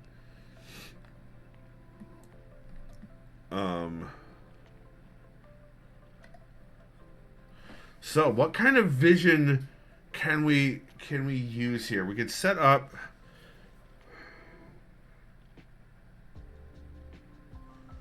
I love dreamscapes. We could do a dreamscape. You know, we could take her out of the coffee shop. We could enhance the coffee shop. We could have things in the coffee shop change ever so slightly.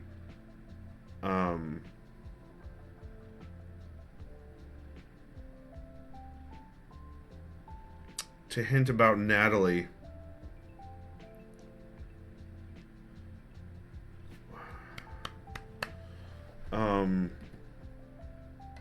Let's change this. So vision, site vision, modify, change things in the coffee shop in waves.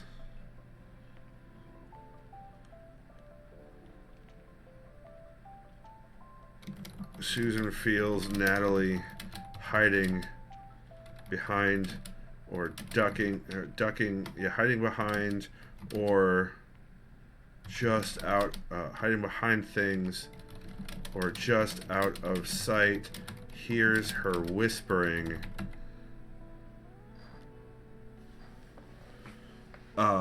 Cranky says, man, LibreOffice is harsh calling you an unknown author like that.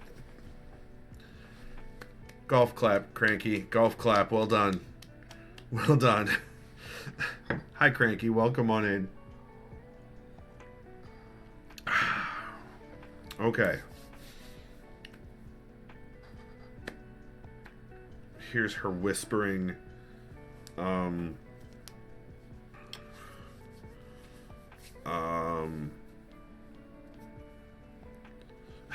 Moshe says bam. Ah! Okay.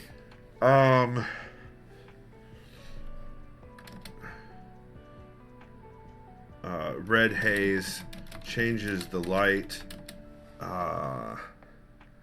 What else? What else can we do here about that's in the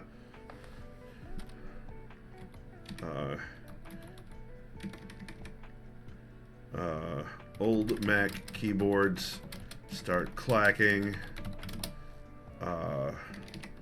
Typing messages about green eyes, or about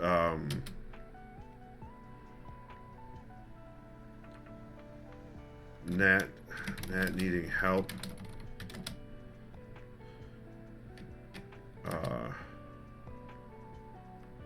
about help being near. Old Mac keyboards had a farm. You made me say it out loud. Is he?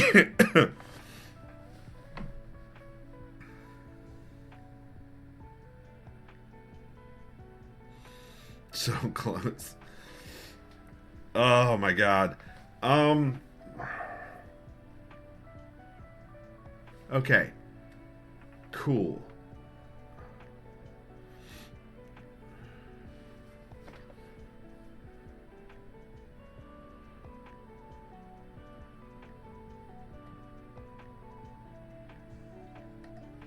So, the red mist thickened, cloaking.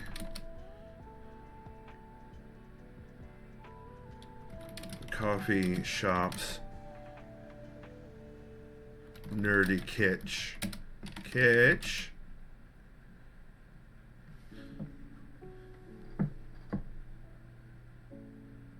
And dimming the lights.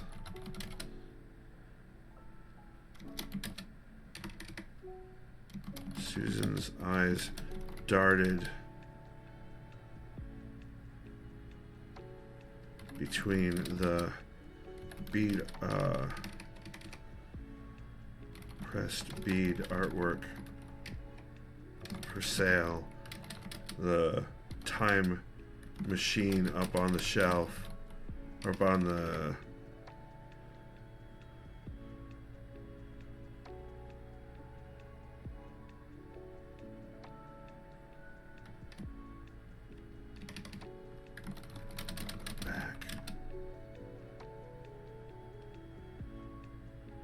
helping, right. Time machine's in the back.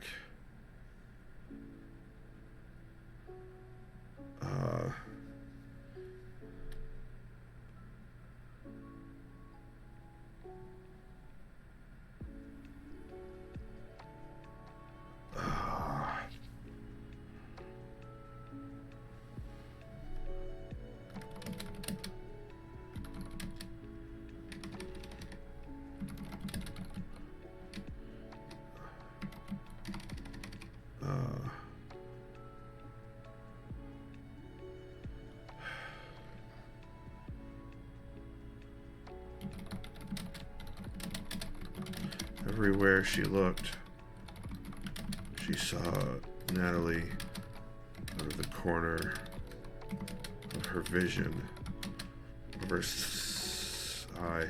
Because she's in the vision. I don't want to use vision in a different context while she's within having a vision.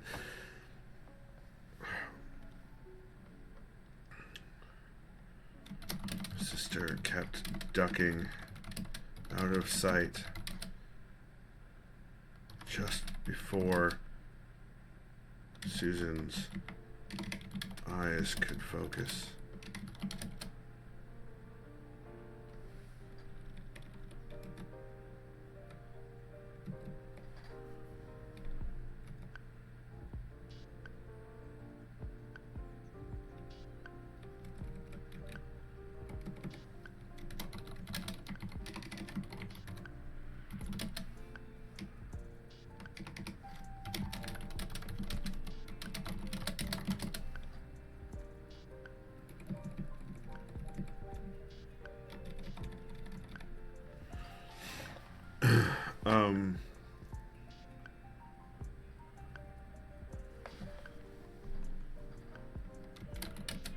Sounds of the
All right, let's try this.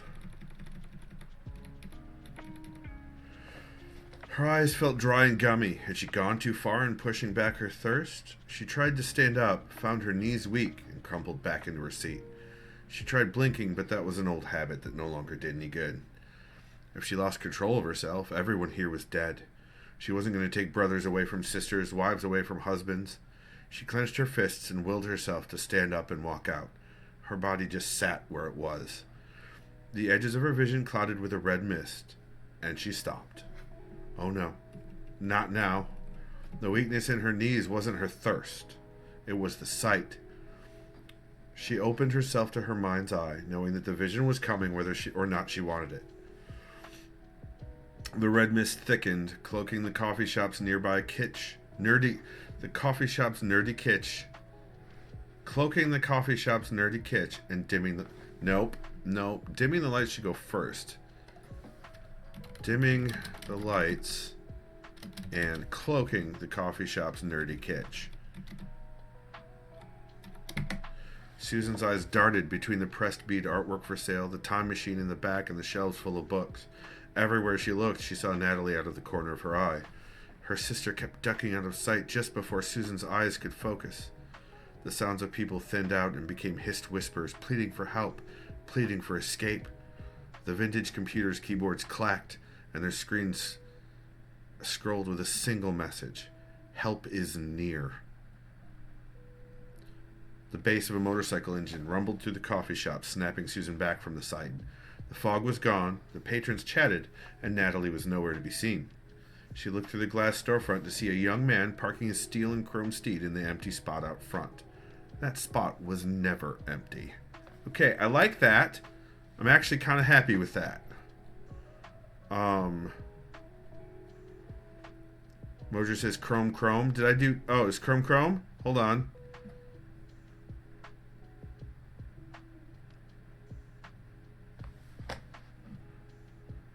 I see Chrome once.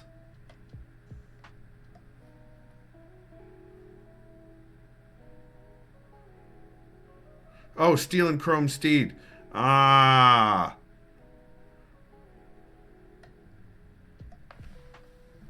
I see it.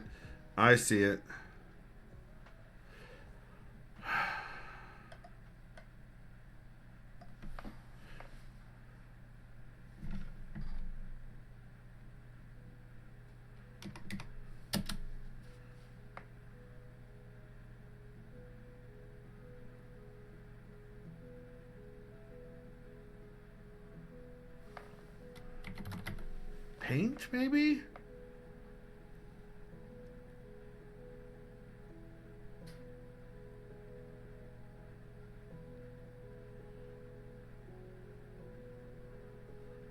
Or just the bike glinted underneath the road dirt.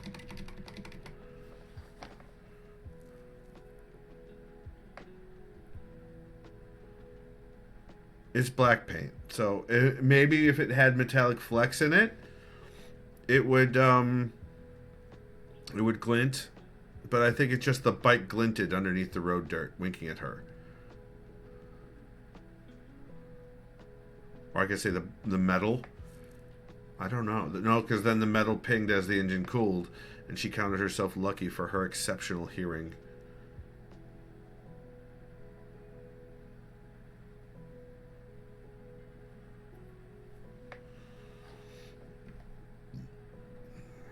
I think, hold on. I know I came up with a model, but I've forgotten what the model was.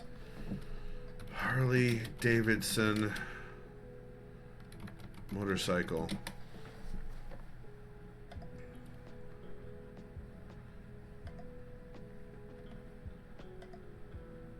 It's more like this. So it's going to be black.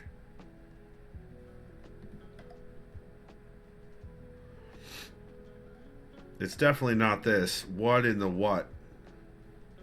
It's definitely more like something like that.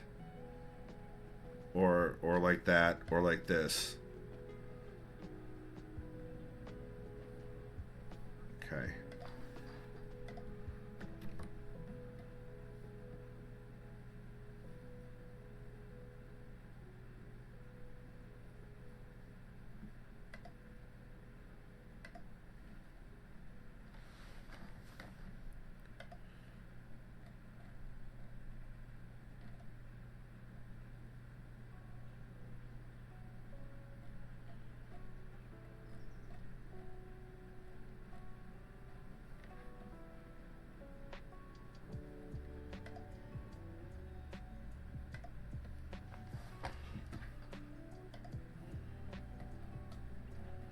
Tall handlebars. Oh! Mosier, good idea.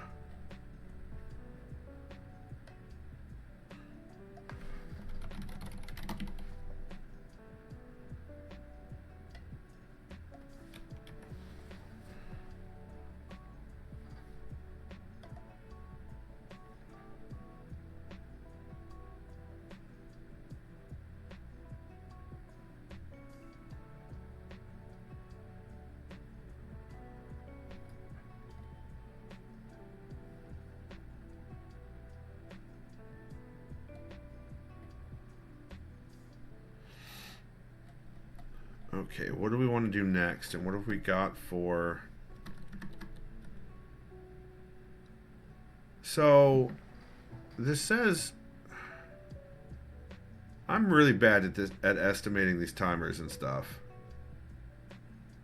We're about to have another break, but then we've got another hour worth of... Oh no, that's going to finish this one. Okay. So we may go long today. And I'm okay with that. Because we've been pretty short with our streams otherwise because I've been ill. So unless I hit a wall, we're going to round out all 40 of the 30-minute sessions here.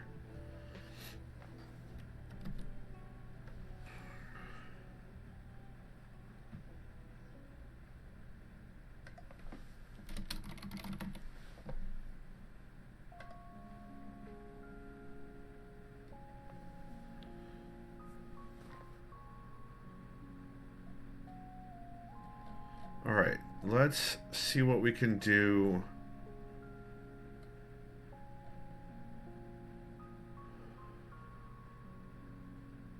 Now that I mentioned hitting a wall, I'm like, oh god, you mean I have an excuse? I can stop here? What? Thanks, Mosier. Not that tall. Not that tall.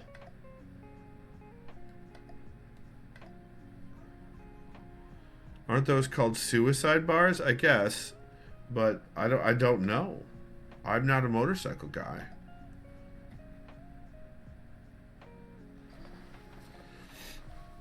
Let's look that up. Let's use part of our break to look that up.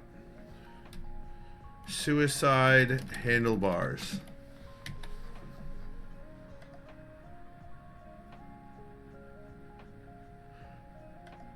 I mean...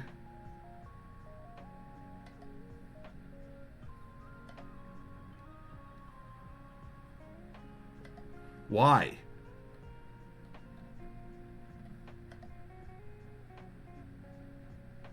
No, I don't think they are called that.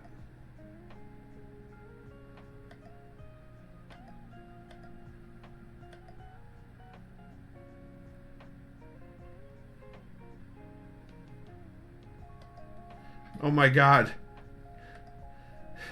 Well, that's going to be in Discord forever. Wonderful.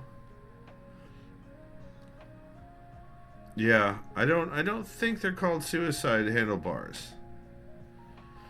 All right, I'm gonna get up, stretch my legs out a little bit. On the break here. Oh, walk around, admire my Transformers.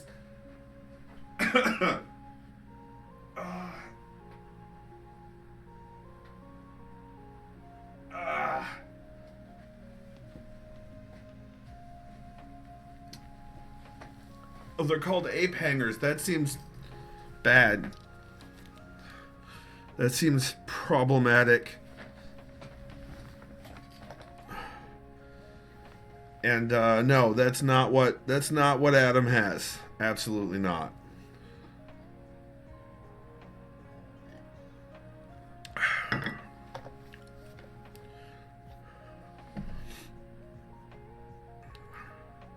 Also, Meerkat says, also, can we call the Yosemite Sam mustache suicide handlebars?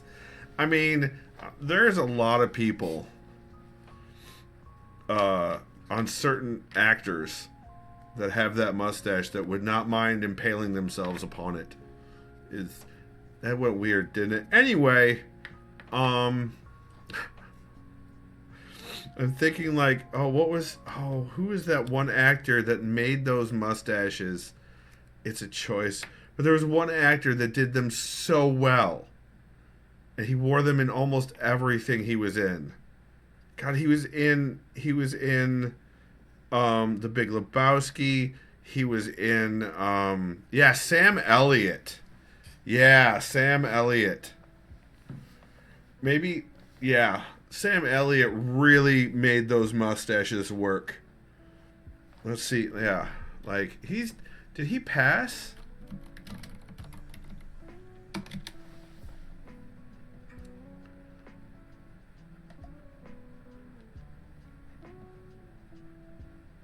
He's 80. No, he hasn't passed. Good.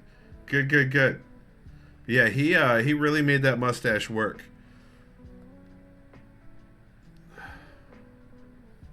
Maybe the mustache made him work. Maybe it was like the tick.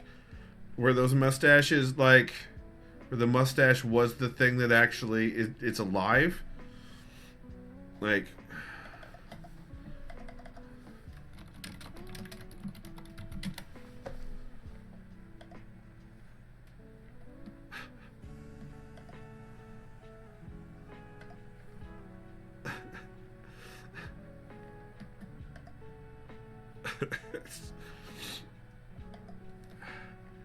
Meerkat says 2025 had been long, but not that long yet. That's true. Mosier says, or he wouldn't have the roles without the mustache. The mustache is his agent. We figured it out. We figured it out. We absolutely figured it out. Who?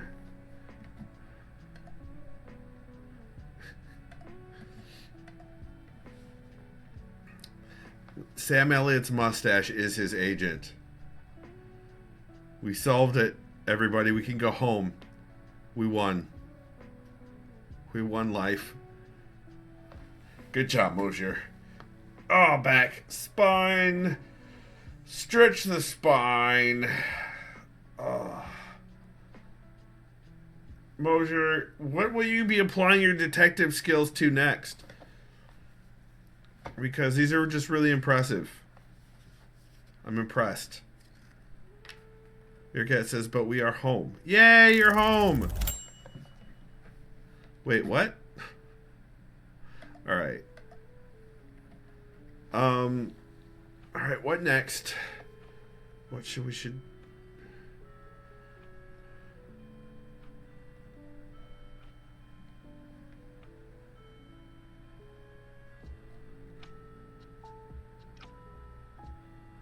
Mist. The mist.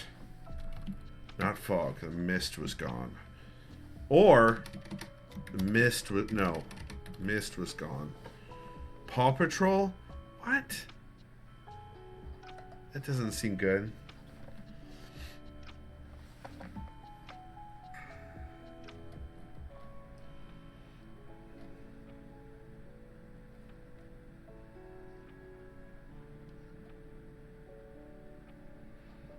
Alright, good night, Izzy. Have good mosh pitting. I hope you sleep well. Yeah, this is our last 30-minute session, so we're gonna go over a bit. But not a ton.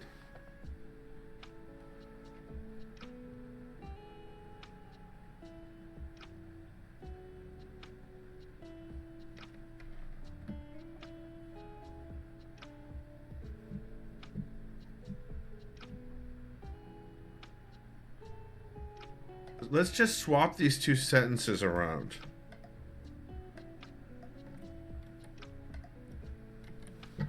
Oh, it also duplicated the comment. Okay. Susan, she'd have to leave sooner than she planned if she was going to make control. And then we do this. Oh no, because that's gonna... Then we do this. She's packing up to leave.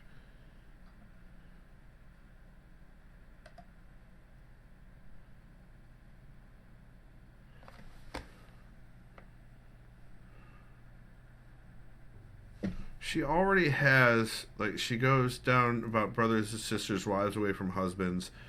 Do we want to say that she has a friendship with the barista? Night Treos. Night Treos. Do we want to say that? Do we want to have Susan have a friendship with the barista? Because the barista doesn't show up again later, except as set piece, really. Under Yang Chol's control later on.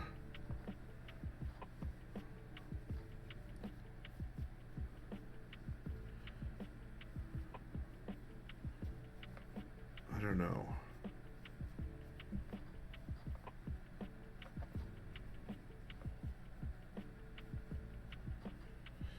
I do not know.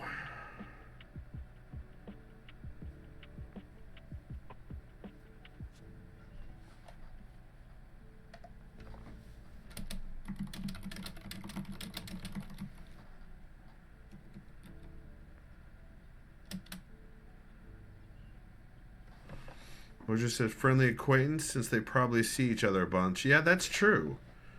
That's true. No, this is...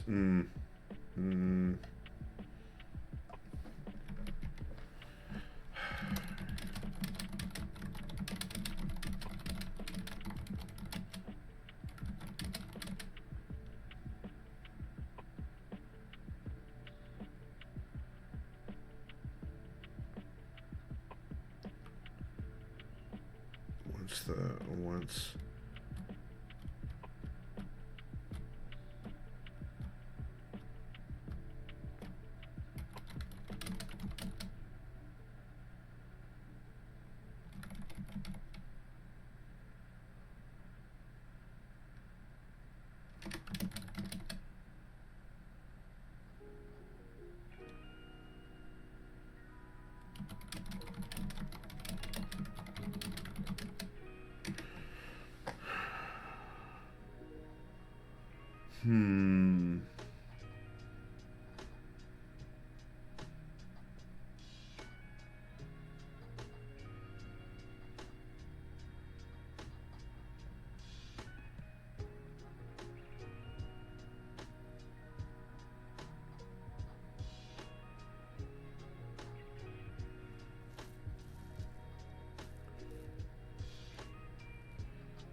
We're going to do this again. I feel like working backwards is the way to go here.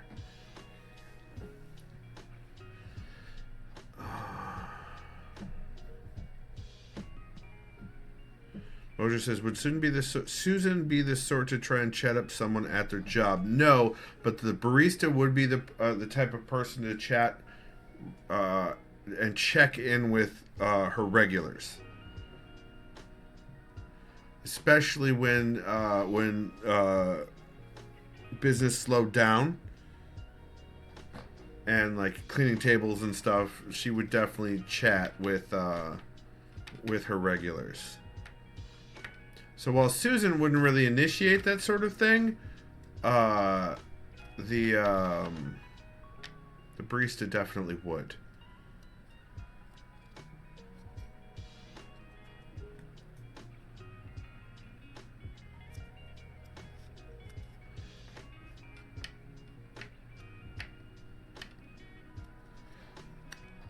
That sounded to me like a friendly acquaintance. Yeah. You're right. You're right, Mosier. You're right. And I hate to admit that, but you're right.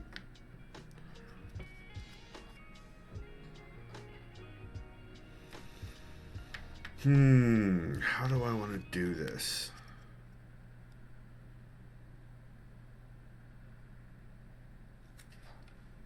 So...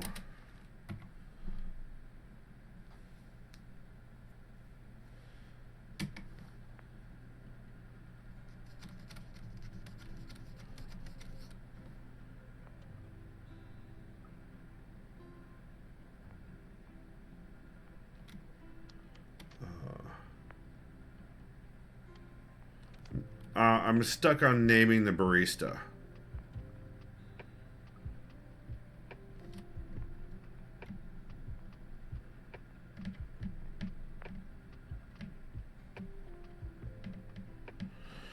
Mojo says, like chatting up baristas at Gone Wired or waitstaff at Theo's. Cordial, but not friends. Exactly that. But on top of it, enough to know if something is up. You know what I mean? So not Midwestern friends, but like West Coast friends. Mojo. Or East Coast friends.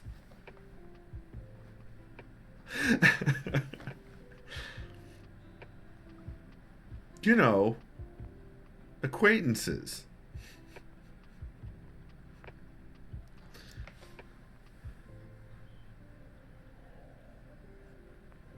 Mojo says vibe police. Listen.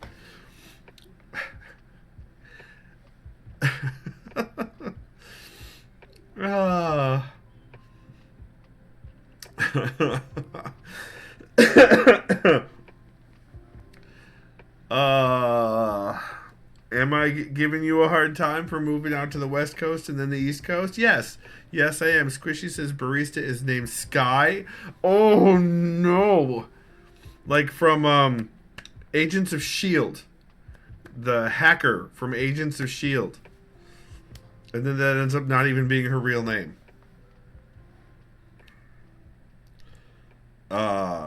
Maybe Squishy. Maybe Squishy. Also, hi, Squishy. Squishy, you're supposed to be resting and feeling better, aren't you? Aren't you? Sky for what is with Paw Patrol? Listen, we're not cop friendly in here, Mosier.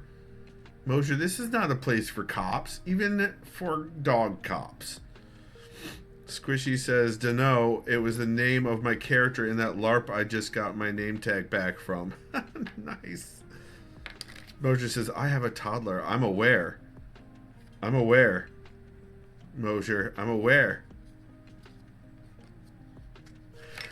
Even the Paw Patrol is full of bastards.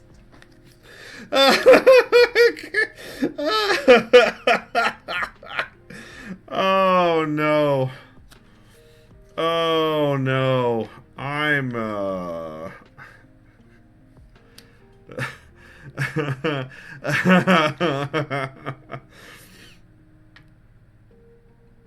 Mosier says Chase is the worst. You know, I haven't even seen the show. I don't know any of the characters in the show. I don't know any of them. I remember though, like Transformers, rescue bots. Fucking cops, man. Fucking cops. He's the cop dog. Has surveillance drones. Gross. Gross. Wow. That's... sounds like indoctrination to me, Mosier. Sounds like indoctrination to me. Oh, I'm the worst. I don't think I'm getting through this last timer, you guys. And there's quite a bit here. Yeah, I don't think I'm getting through it. I think I've hit the wall. So we're going to save it. I lied. We're not going long. I lied. I lied. You can never trust me again.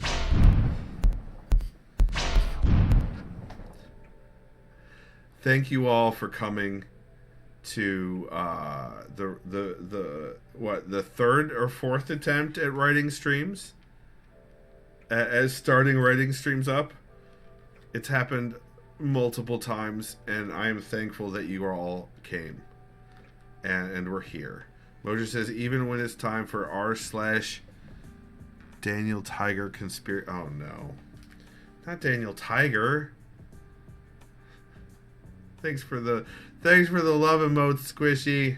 Right back at all of you.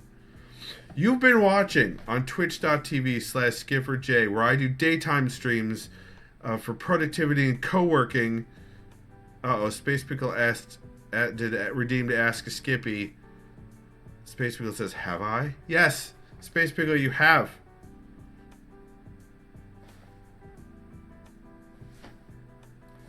Anywho, where I do daytime co-working streams on the weekdays, and I do gaming streams on Tuesday and Thursday around 9 p.m. Eastern, and one day on the weekend. And now there's writing streams being thrown in there.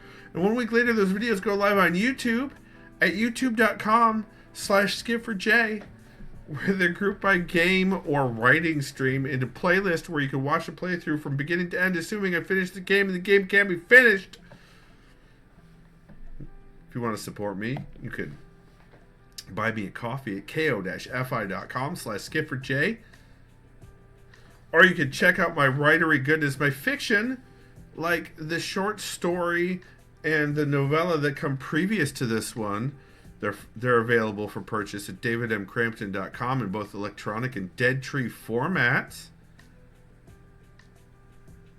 Also, you can check out my webcomic at fofcomic.com. It's got robots in it, and you can purchase paper issues of it there. And I use print-on-demand services, so there's no waste. I'm not shipping them. They get printed and shipped directly to you. And if we end up hanging out, I am happy to sign any of them, as many of you already know. Yeah. So I think that's about it. Remember, even when Mosier makes a half-hearted attempt to bring back Pantsless Chicago, you're awesome. And you've got this.